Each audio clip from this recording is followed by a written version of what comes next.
लेकर बहुजन समाज पार्टी के प्रत्याशी को विजयी बनाएगी। हम आपको बताते चले कि गोरखपुर बहुजन समाज पार्टी के प्रत्याशी ख्वाजा शमसुद्दीन ने प्रेस वार्ता में बताया कि गरीब मजलूम निस्वार्थ भाव से निरंतर सभी धर्मों के लेकर चले आ रहे हैं। मुझे पूरा विश्वास है कि विधानसभा क्षेत्र के गरीब मजलूम अल्पसंख्यक समुदाय के लोग एक तरफा लामबंद होकर मेरे साथ खड़े हैं। मुझे अपना अमूल्य मत देकर मुझे विजय बनाने का काम करेंगे। मैं गोरखपुर शहर की जल जमाव समस्या, 20 साल के शुद्ध पेयजल की समस्या को दूर करने के साथ साथ गरीबों को निःशुल्क आवास उपलब्ध कराने का कार्य करूंगा। स्वास्थ्य शिक्षा के क्षेत्र में संबंध में पूछे गए प्रश्न के उत्तर में उन्होंने बताया कि मजलूम, अनुसूचित जनजाति एवं अल्पसंख्यकों के साथ किसी भी प्रकार का भेदभाव नहीं किया जाएगा। संविधान द्वारा उन्हें जो अधिकार प्राप्त होंगे उन अधिकारों के प्रति जागरूक करते हुए उन्हें सभी सुविधाएं उपलब्ध कराई जाएंगी। निःशुल्क शिक्षा के लिए कोचिंग सेंटर, विद्यालय इत्यादि खोले जाएंगे, जहां पर गरीबों, असहाय लोगों को मुफ्त में शिक्षा देने का कार्य बहन मायावती जी के द्वारा पूरी तरह से पालन करते हुए विद्यालयों को निर्माण कराए जाएंगे एवं गोरखपुर शहर का विकास किया जाएगा। गोरखपुर के अंदर जो सबसे शहर के अंदर जो अहम मुद्दे रहे हैं वो जाम का है। सड़क के अंदर गड्ढे हो चुके हैं, जल जमाव की यहाँ बड़ी दुर्दशा हो चुकी है। इन तमाम समस्याओं को लेकर हम लोग जनता के बीच में जा रहे हैं। जनता का प्यार, आशीर्वाद मुझे मिल रहा है। क्योंकि भारतीय जनता पार्टी की सरकार इस प्रदेश में चल रही है, उस सरकार से सर्व समाज की जनता त्रस्त हो चुकी है। उस सरकार को बदलना चाहते हैं। आप उत्तर प्रदेश के अंदर देख लीजिए, जो प्राइवेट स्कूल है वो स्कूल के लोग मनमानी करते हैं, भोली भाली जनता से फीस के नाम पे अवैध वसूली करते हैं। और जिस तरह से आज प्रदेश के अंदर बहुजन समाज पार्टी की लहर चल रही है, उत्तर प्रदेश के अंदर निश्चित तौर से बहन मायावती 5वीं बार मुख्यमंत्री बनेंगी। मुख्यमंत्री बनने के साथ जो भी समस्या होगी, आज भारतीय जनता पार्टी के लोग जो राशन के बारे में बात करते हैं कि फ्री में राशन दिया जा रहा है, वो राशन तो ठीक है 50 रुपये का है, उसके साथ साथ 100 रुपये का झोला योगी और मोदी का प्रचार कर रहा है। मैं आपको बताऊं कि जो राशन की बात है वो 50 से 100-150 रुपये के बीच की है, लेकिन जनता को बेवकूफ़ बनाया जा रहा है। गैस का देख लीजिए, जो दाम 400 से 500 रुपया था, आज उसका दाम बढ़ा कर 1000 रुपया कर दिया गया। डीजल पेट्रोल की महंगाई देख लीजिए, खाद की महंगाई देख लीजिए। किसान, छात्र, नौजवान सारे लोग परेशान हैं भारतीय जनता पार्टी की सरकार से, और इस सरकार को उखाड़ फेंकना चाहते हैं। आगामी 2022 को निश्चित तौर में बहन मायावती उत्तर प्रदेश में 5वीं बार मुख्यमंत्री बनने जा रही है। इन समस्याओं का निजात बहन कुमारी मायावती जी देंगी।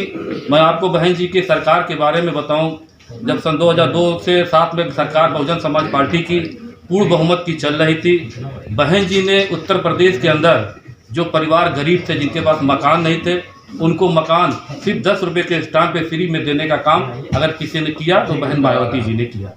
जिन गांव के अंदर लाइट नहीं थी, वो गांव के अंदर लाइट देने का काम अगर किसी ने किया तो बहुजन समाज पार्टी की मुखिया बहन कुमारी मायावती जी ने किया। साथ ही साथ, चूँकि मैं मुस्लिम समाज का होने के नाते मैं मुस्लिम समाज के बारे में बताना चाहता हूँ कि जो हमारी सरकार चल रही थी तो हमारे समाज के लिए बहन मायावती जी ने बहुत काम किया। जैसे हज हाउस का गठन किया, हमारे मदरसा बोर्ड का गठन किया, अरबी फारसी विश्वविद्यालय दिया, वजीफ़ा दिया, थानों पर हमारे समाज का आरक्षण हुआ। ये तमाम चीज़ें बहुजन समाज पार्टी की मुखिया बहन कुमारी मायावती जी ने दिया है, और आज जनता उसी चीज़ को याद कर रही है और आशा भरी निगाहों से बहुजन समाज पार्टी की मुखिया को एक बार फिर उत्तर प्रदेश की 5वीं बार कुर्सी पे बैठाने के लिए एकदम तैयार है। भाई साहब, एक मिनट। जहाँ तक वोट बैंक की बात है, तो बहुजन समाज पार्टी के पास जो बेस वोट है, दलित समाज है, मुस्लिम समाज है, और निश्चित तौर पे यहाँ का व्यापारी भी नाराज है, सर्व समाज के लोग नाराज हैं। मैं आपको बताऊं कि गोरखपुर के जो विधायक हैं, आदरणीय RMD साहब, अग्रवाल साहब, उनका टिकट काट दिया गया है। वो भी कहीं ना कहीं से नाराज चल रहे हैं। व्यापारी की बात करेंगे अगर आप, तो कानपुर का एक व्यापारी गोरखपुर में आया था, उसको होटल में रुका था, लेकिन यहाँ के बीजेपी के एक तरह से एजेंट जो पुलिस के लोग थे, उस होटल के अंदर घुस के उस व्यापारी को की हत्या कर दिया और उस पर लीपापोती की गई। व्यापारियों को लूटा गया। तमाम हत्याएं इस गोरखपुर पूर्वांचल में हो रही है, प्रदेश में हो रही है, बलात्कार हो रहे हैं। इस सारी समस्या जनता इससे निजात चाहती है। अब मेरा फिर एक बार कहना है कि आगामी 2022 का जो चुनाव होने जा रहा है, निश्चित तौर पर बहुजन समाज पार्टी के पक्ष में परिणाम आएगा। अच्छा, ये मठ की सीट रही है, ऐसे में क्या लग रहा है किस तरीके का मुकाबला रहेगा आपके? देखिए, मठ की सीट रही, अभी तो विधानसभा पहला लड़ने जा रहे हैं वो। इसके पहले वो सांसद थे माननीय योगी आदित्यनाथ जी। तो मैं आपको बताऊं कि सांसद की सीट जो 25 साल से बीजेपी के लोगों ने कब्जा किया था, उस सीट को भी यहाँ की जनता हराने का काम की थी। जब यहाँ पे गठबंधन उत्तर प्रदेश के अंदर हुआ था, तो जो सांसद की सीट 25 साल से बीजेपी का कब्जा था, उसको हराने का काम हम लोगों ने किया था और परवीन निषाद को यहाँ से चुनाव जिताने का काम किया था।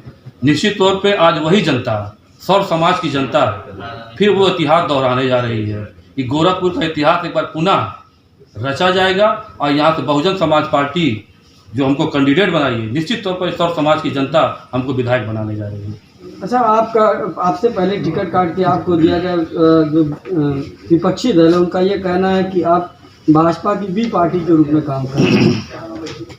देखिए, बहन जी के पास जब इसके पहले जो कैंडिडेट थे वो गए थे लड़ने टिकट के लिए, तो बहन जी ने आशीर्वाद तो दिया था लेकिन टिकट नहीं दिया था। बहन जी ने कहा था कि जाओ तुम क्षेत्र में काम करो कार्यकर्ताओं के साथ, नेताओं के साथ, लेकिन वो बसपा के वरिष्ठ कार्यकर्ताओं ने हमारे संवाददाता से बात करते हुए बताया कि आप ये बताइए, यदि आपके नेता ख्वाजा शमसुद्दीन गोरखपुर विधानसभा क्षेत्र सिटी से जीत जाते हैं तो शिक्षा के लिए आप क्या करेंगे? शिक्षा के लिए सस्ती शिक्षा, सर्वसुलभ शिक्षा और सरकार की नीतियों के अनुसार, बहुजन समाज पार्टी की नीतियों के अनुसार शिक्षा व्यवस्था हमारी रहेगी।